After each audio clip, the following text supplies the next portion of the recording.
Yo, what's up my friends? Welcome back to the channel. It's time to focus that third eye. So I hope you're sitting down or being in a relaxed position, because this is gonna be enlightening. Here are the 5 signs your third eye is opening. Tell me about your awakening stage in the comments below. 1. You start to notice more than just what meets the eye. You understand people and situations on a deeper level, like you're tuned into a different frequency. 2. You feel a powerful connection to the universe. It's like you're part of something greater, and you can sense energies and vibrations that you couldn't before. 3. Even in chaotic situations, you find a sense of peace and calm. It's like you're rooted in your spiritual self, and external events can't shake you. 4. Your gut feelings become much stronger. You can easily tell if something is good or bad for you, almost like you have an internal compass directing you. 5. Your dreams become incredibly vivid and meaningful. It's like you're getting secret messages while you sleep, guiding you on your life journey. But if you want to find out who you are before your father and mother conceived you, who you really are, you almost have to go off by yourself. Go into the forest and stop talking, even stop thinking words, and be absolutely alone, and listen to the great silences. And then, if you're lucky, you recover from the illusion that you're just little me, the so-and-so, and you attain the state of nirvana, which means the blown-out state, the relieved state, the sigh of relief. Dreams carry messages. Dreaming is a low-powered astral projection. You are leaving the physical body, the conscious mind, into the subconscious realms of the astral imagination realm. Astral plane is the screen in your mind that allows you to imagine an apple. If you see Jesus in your dream, this is not Jesus. It is your belief materializing in the 4th dimension, the imagination realm. You know when you have them dreams when people are chasing you? This is a negative aspect of your mind which is materializing itself. All of the trauma, all of the negative events that have happened are stored within your subconscious, and these are materializing itself and showing it to you in your dreams. Everything in your dream is an aspect of your own mind, therefore it is showing you messages. If you cannot control your dreams, this is your subconscious controlling the dream. You can advance physically and get big muscles, and you can advance mentally, accessing other worlds beyond physicality. You can't control your dreams because you think it's just a dream, when it's not. It's actually a whole other reality. You are a multi-dimensional consciousness. You must remove the program of it's just a dream. Before you go to sleep, consciously think and feel and believe that you will control your dream. Throughout the day, you need to be doing reality checks by pinching yourself and saying, am I dreaming? This will train your subconscious mind to say this while you are dreaming, and when you pinch yourself in your dream, you will become lucid. Once you are lucid, you can then go gain knowledge and do whatever you want in the realms of the mind. Whatever you do, never look into a mirror. If you can see it in your mind, visualize it, it must happen. That's a law of the universe. I want you to think about what it is you want in your life, but be specific. See it as already done, already accomplished. Don't worry about how it's going to happen, and it will happen in a way that you would never ever in a million years figure it's going to happen. You say, I've got to do this and this and this, you're limiting to them as the only possible way it can happen. Just say, this is what I want. See it as already done, already accomplished. They fill in the blanks. The law of attraction, you gotta be persistent in your thoughts. You gotta have repetition, repetition, repetition. That's how everything works. There are many people out there asking, many thoughts going around this world and the other dimensions. If you want to get ahead in line, you gotta have to be repetitious, and you gotta see yourself already there. Picture yourself in your mind. I already have this. I'm already there. 5D vision. How do twin flames envision their future together? In the realm of 5D consciousness, twin flames perceive their future together as a journey of spiritual growth, unity, and purpose. This vision goes beyond physical plans, reaching into the higher dimensions where they sense an interconnected mission. Twin flames often feel a shared calling to uplift each other and ultimately humanity. Through meditation, dreams, or telepathic exchanges, they catch glimpses of a harmonious future where both partners support one another's life purpose. aiming to make a positive impact on the world. Their connection isn't limited to romantic aspirations. It's rooted in a deep, mutual commitment to personal and spiritual evolution. Each twin flame inspires the other to transcend limiting beliefs, striving for healing, enlightenment, and self-awareness. This future vision empowers twin flames to navigate challenges, seeing them as necessary steps on their journey to achieving a balanced, purposeful union that benefits not only themselves, but also the greater collective. Hopefully you will find that twin flame in a friendship kind of way. Because if you find it in a romance, man, from what I'm seeing today, the bickering between man and woman, it's beyond hell. The library are what people call the Akashic records. This is what Edgar Cayce called them whenever he discovered them. The Akashic records are the records of everything that has ever happened to you. This life, all the other lives you've ever lived. And they come in many different forms. Many people see them in a book form. Other ones can see them as holographic images on walls. But in that library are also all the wisdom, all of the answers. There are books that contain everything that has ever been written and everything that ever will be written. And each of you have a book in that library. So when I go there, I like to ask all kinds of questions because that's where you can find your answers. But the spirit side is all full of wonderful things there because you also make your plans before you come back into the next life. And you have boards and councils and your guides and your guardians and your masters and elders that help you to make the decisions of what you're going to do the next time you come back into a life. Now I've been thinking a lot about this Akashic record thing because there is a language I want to learn that is very hard to do today because it's an ancient one. So maybe the Akashic records actually have the knowledge I need. So what I think one needs to do is to meditate and think about the dimension of the Akashic records. Start to think about the subject that you want and it will download to you. Maybe not right away, but you gotta give it time. 9 signs the universe is testing you before a breakthrough. Sometimes, before a breakthrough, it feels like everything is working against us. First, unexpected obstacles arise, challenging your commitment to your goals and asking if you're truly ready to fight for them. You might also feel stuck or unmotivated, a signal to reassess and realign your focus. Old patterns and habits resurface, testing whether you've truly let go of the past. Sensitivity to others' opinions increases, pushing you to trust yourself over external validation.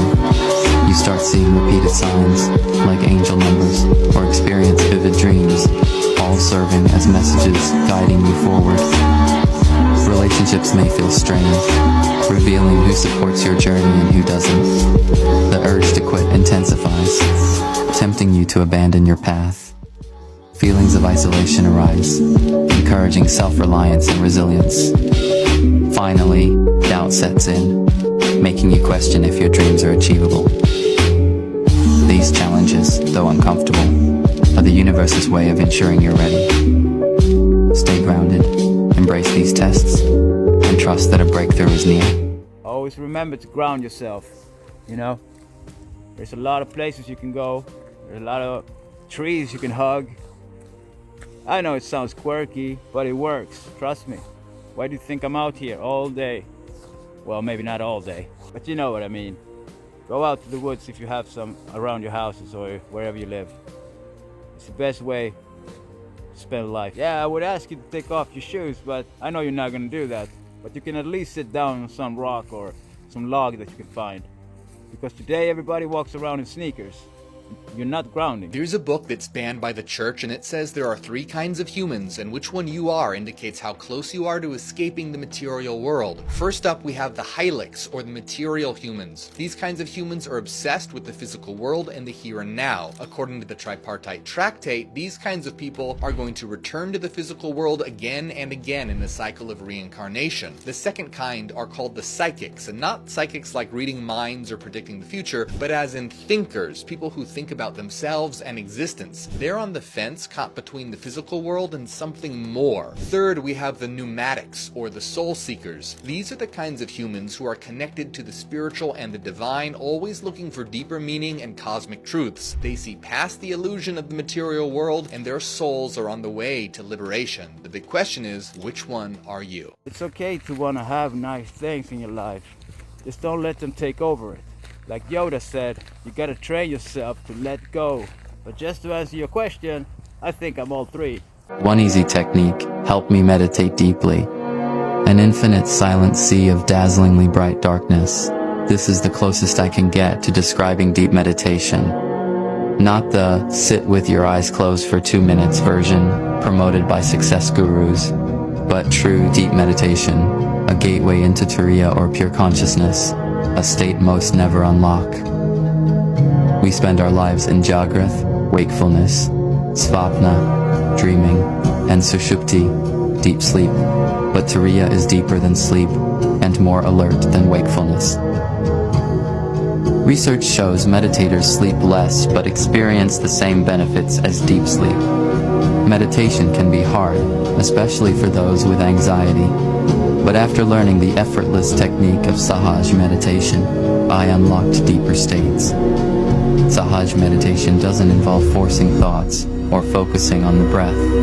It's about letting go. You simply sit, relax, and let go of tension, negative thoughts, and discomfort. This natural, effortless process allows you to recede into pure awareness, transforming meditation from a struggle into a profound journey inward. Meditation's true goal isn't relaxation, it's reuniting with pure consciousness, the essence of oneness within us all. Yeah, you need to find your meditation technique that works best for you. I know it's not easy to just sit down. For some people, there's just too much spinning around in there. You gotta learn to focus. Even if bad thoughts come up, something scary or something worrisome, just let it pass through you. I know it ain't easy, but with time and practice, you'll get there. One technique that I use to be able to go through these thoughts, it's that I think, can I do something about this at this moment? Will something change at this moment? If it doesn't, just let it go. If there is something that you know there is change, you can do something, write it down and leave it for later. What is meant for you will find its way to you in perfect divine timing. The people, the places, the experiences, they will all come into your life exactly when they are supposed to. It may not be when you expect or when you think is the right time, but have faith that everything happens for a reason in accordance with a higher plan. Trust that what is truly meant for you is already on its way. Your dreams and goals are coming closer, not running away.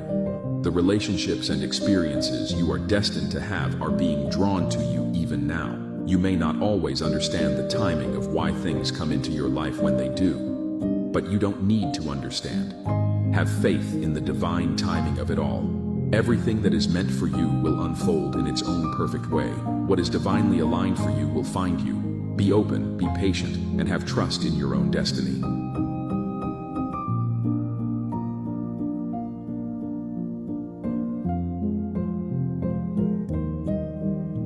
And the people we meet in our lives are sometimes like road signs. They're there to teach you something. So whenever you meet somebody that maybe you're not vibing with, try to see beyond that and see what they're trying to teach you without them even knowing it.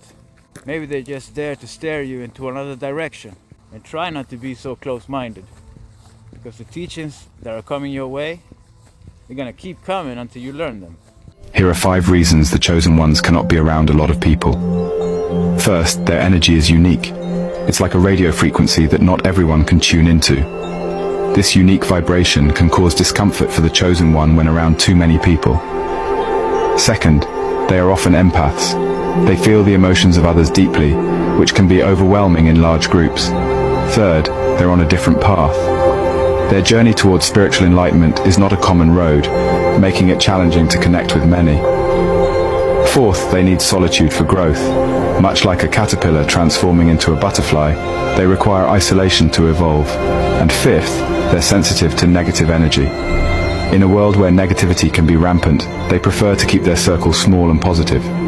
So the chosen ones may seem aloof, but remember, their path is unique, filled with solitude and growth.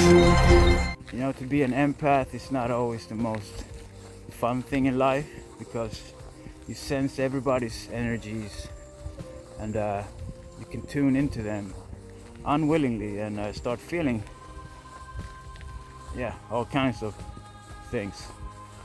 And in this world, man, shit, there's so much negativity. That's why we all stay away from people. Bad energies are not working out for most of us anymore. We can see them clearly. Our stomach turns and it's very uncomfortable. So just recognize where you are. Be mindful of your surroundings and the people around you. And yeah, just go away, man. Leave that to themselves. And if you want to try and help people by changing their minds and their ways, but they're not willing to go that step, just go to the next person. Some people just need to walk their own path. You're not supposed to ever be sick. Never. The body is a miraculous machine that has been created to take care of itself and heal itself if we don't interfere. But you make yourself sick. And if the mind is powerful enough to make yourself sick, it's also powerful enough to heal you. First, we got to find out why. Why did you do this to yourself? What were you trying to tell yourself? Every disease is the body talking to you. You want to keep yourself healthy, you got to think positive things. And don't allow your mind to create disharmony within your temple. Be mindful of what you put in. Don't be eating things that you really don't even know how to pronounce. Today, the ingredients in the food are not the ones you really want to have. And you also have to keep yourself physically healthy. Try to eat something more of a natural kind of way. Fruits, things like that. And remember to wash them. And always know where your meats come from. Because whatever fear energy was in that animal, it's now in you. When you're not wasting your sexual energy all the time, it begins to be used for spiritual ascension. So when a Kundalini awakening happens, that energy literally starts to be borrowed by your cerebrospinal fluid, and your cerebrospinal fluid starts to bring them up the spine towards the brain. And then this is where Amrita comes in, where after enough time in the brain, you'll start to experience a fluid dripping down the back of your throat. So it's literally this energy that Kundalini starts moving upwards that is upgrading your nervous system to a higher frequency level, to a fourth density level. And that's why people who go through a Kundalini awakening, psychic powers start to awaken usually. The heart chakra powers of empathy and really potent intuition, that just starts happening for people. The only reason that you're able to have those psychic abilities is because your nervous system has been upgraded. So that's really what Kundalini is. It's a neurobiological transformation that takes place in response to putting a demand spiritually. Ever since 2012, I've released a lot of things that didn't work for me anymore. Like people, habits.